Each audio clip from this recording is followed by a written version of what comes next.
L'argument qui est souvent évoqué depuis que nous discutons, nous débattons de l'aggravation des peines, c'est que la loi intégrale le propose. Mais attention collègues, ce n'est pas la coalition féministe pour une loi intégrale qui le proposait. La coalition féministe n'a jamais proposé ni la perpétuité, qu'elle soit réelle ou pas réelle, ni l'aggravation des peines jusqu'à 30 ans. C'est la traduction législative qui en a été faite pour trouver des signatures dans le bloc de droite et dans le bloc central, qui a proposé une telle mesure, qui est devenue donc une proposition de la loi intégrale, qui n'en était nullement une avant, lorsque c'était publié par la coalition féministe. Et moi qui suis allée à de nombreuses manifestations féministes et enfantistes, notamment Place Vendôme, je n'ai jamais vu une seule pancarte pour réclamer 30 ans, aggravation des peines, concours de circonstances aggravantes, perpétuité, perpétuité réelle. Par contre, j'ai vu des pancartes pour dire stop à l'impunité, des moyens pour la prévention, où sont les 3 milliards, que font les ministres, Darmanin démission. Là, il y avait des pancartes. Et donc ne dites pas que les associations et la coalition féministe pour une loi intégrale réclament cela, parce que ce n'est pas vrai. Merci Madame la députée, Madame Balaj El-Mariki.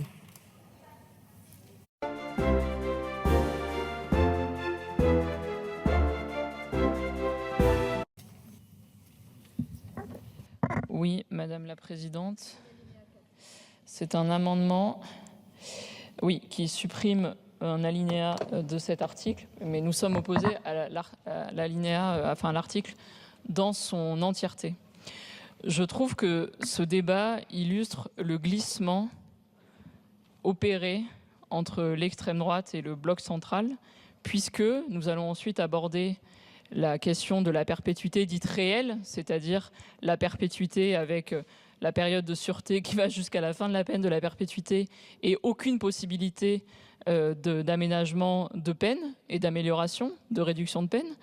Et je vous invite, collègues, à regarder, par exemple, ce que déclarait Robert Badinter sur la question, puisque Robert Badinter a été l'artisan de l'abolition de la peine de mort en 1981, mais ensuite il déplorait l'idée de la perpétuité réelle en expliquant que lorsque le condamné n'a aucune perspective, cela ne l'incite nullement à essayer de s'améliorer et cela ne facilite aucunement la réinsertion ou l'insertion de la personne.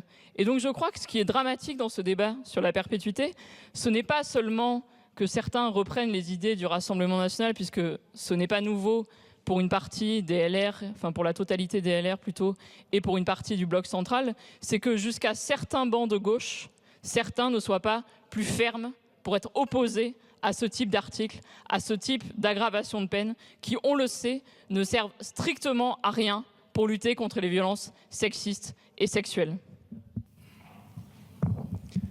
Merci Madame la Présidente. Ce débat, il est extrêmement grave, il est aussi éclairant. Il nous renseigne sur le fait que les députés de la France insoumise ne veulent pas protéger nos enfants, tout simplement. Ils parlent de populisme pénal, alors qu'on parle de mise à l'isolement de personnes monstrueuses, de criminels qui attentent à la vie de nos enfants. La question centrale, c'est celle de la réparation.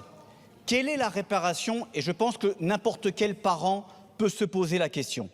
Quelle est la réparation pour la famille de Liana après le drame qu'elle subit et qu'elle va subir pendant de longues années? Quelle est la réparation pour la famille victime de Pierre-Alain Cottineau, qui a été candidat de la France insoumise? Pierre-Alain Cottineau qui a violé des nourrissons, qui a commis des actes de torture contre des enfants handicapés. Quelle est la réparation? La réparation, elle est simple et ce n'est pas du populisme, c'est que les monstres qui ont commis ça terminent en prison et ne sortent pas de prison. Alors vous n'avez pas de mots assez durs, de mots assez outranciers pour défendre les enfants de Gaza. On aimerait que vous défendiez un petit peu les enfants de France. Merci Madame la Présidente. Je crois Monsieur Odoul, que vous venez de faire la démonstration que vous ne pensez pas aux victimes, bien au contraire, et en particulier pas à leur famille, puisque les parents de Liana ont dit, je cite, qu'ils souhaitaient que toute récupération politique cesse après la mort de leur fille. Et voyez-vous, monsieur Odoul, ce que vous faites systématiquement sur tous les sujets, c'est que vous venez prendre des faits dramatiques et que, à partir de ces faits dramatiques, vous essayez d'exciter des peurs et des haines. C'est ce que vous faites systématiquement sur tous les sujets. Chaque fois qu'il se produit quelque chose, le Rassemblement national surgit et sa seule et unique solution est toujours la même, durcir les peines. C'est tout. C'est tout ce que vous proposez toujours sur tous les sujets liés à la sécurité et en particulier ici sur la sécurité des enfants, sauf quand vous êtes vous-même directement concerné lors de vos détournements de fonds publics, où d'un seul coup la justice est trop sévère avec vous et où vous trouvez toutes les excuses du monde et où d'un seul coup les juges d'application des peines vous semblent finalement bien intéressants lorsqu'il s'agit d'éviter celles auxquelles vous êtes vous-même condamné. Mais voyez-vous ce que nous ferons nous toujours ? C'est d'une part, bien sûr, d'être aux côtés des victimes et des familles de victimes, mais ensuite d'essayer de trouver les moyens d'éviter que des drames se reproduisent. Et ces moyens sont ceux qui n'ont pas été mis par le ministère de la Justice dans les années précédentes, dans la police d'enquête, dans tous les domaines où nous aurions pu au final éviter des drames parce qu'il y avait des signalements. C'est cela qui aurait été utile de faire. Mais ici, vous faites de nouveau un texte d'affichage qui permet à des gens comme monsieur Odoul, condamnés, de venir faire des leçons et de venir pointer du doigt les insoumis qui, eux, ont dans leur programme ce qu'exigent les associations féministes. Mettre enfin les 3 milliards d'euros qu'exigent les associations féministes pour faire face à toutes les violences sexistes et sexuelles, en particulier celles contre les enfants. Merci, monsieur le député. Merci Madame la Présidente.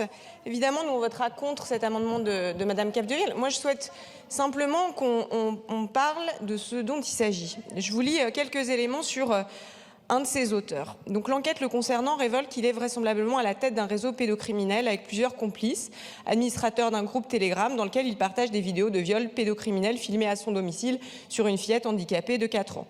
Il communique avec au moins 4 auteurs pédocriminels, dont 2 récidivistes, en leur proposant de mettre à disposition les enfants pour commettre sur eux les viols, des agressions sexuelles aux enfants.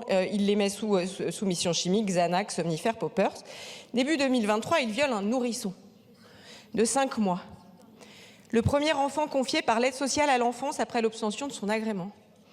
Une seconde victime est un nourrisson de 3 mois, placé chez lui début 2024. Un garçonnet âgé de 2 ou 3 ans, éveillé et parfois endormi, subit des sodomies en série par plusieurs hommes.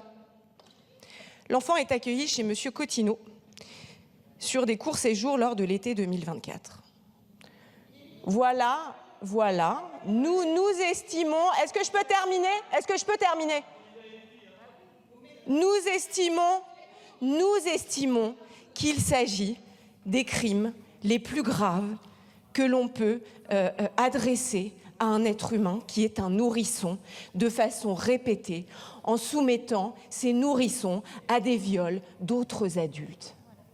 Et nous pensons que ces crimes méritent la perpétuité.